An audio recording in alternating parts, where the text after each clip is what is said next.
Hello, we're back with revelation number 2 on the not supposed to reach backwards on the back handspring. That's 100% wrong. So, and now we're talking about the shoulders, because when we're doing front tumbling, we want to put our hands down and push our shoulders back.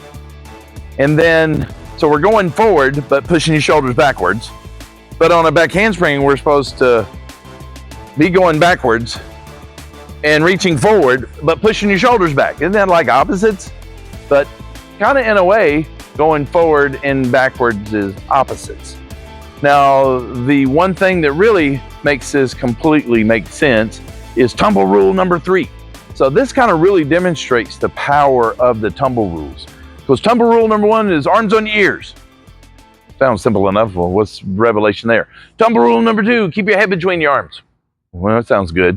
Yeah, if you pull your head out, you arch, you collapse. Okay, that makes some sense. Tumble rule number 3, push your shoulders back. Well, what's that about? Makes no sense. But what it's about is not collapsing.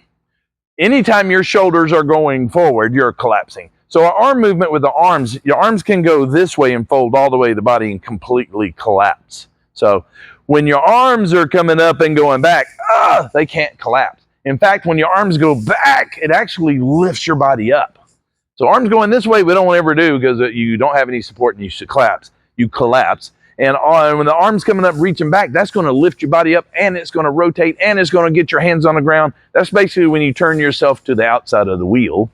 So let's look at the shoulder angle first. What we will do is use my magic table here and use my French fry. And so as we're stepping and doing a handstand, front handspring, front walkover, we want to get those hands in front of the shoulder and push the shoulders back.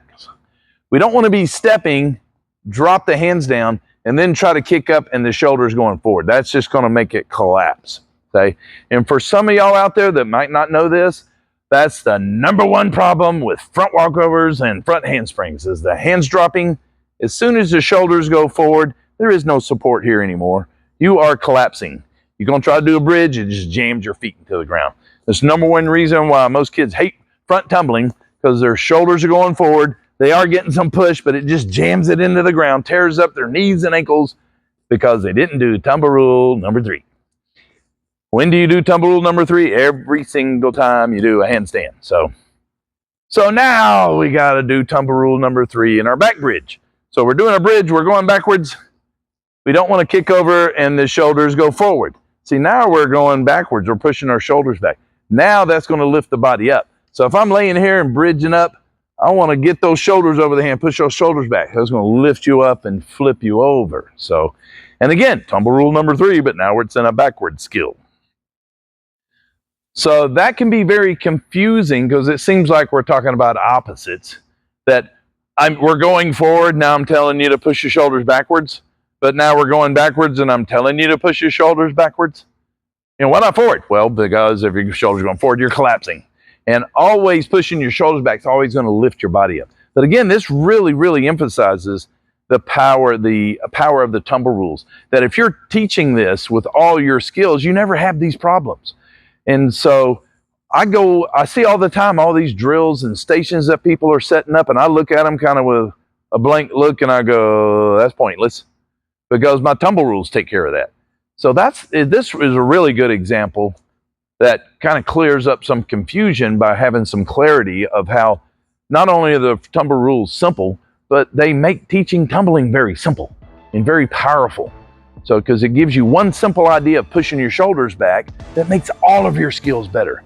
If you're going to do a step to a handstand, put your hands down, push your shoulders back. If you're going to do the kick and jump drill in the front bridge, push shoulders back. Don't ever let shoulders go forward. It always messes it up. So with that, we're going to do one more revelation. So this will move us into revelation number 3, which for a lot of people was the sit back.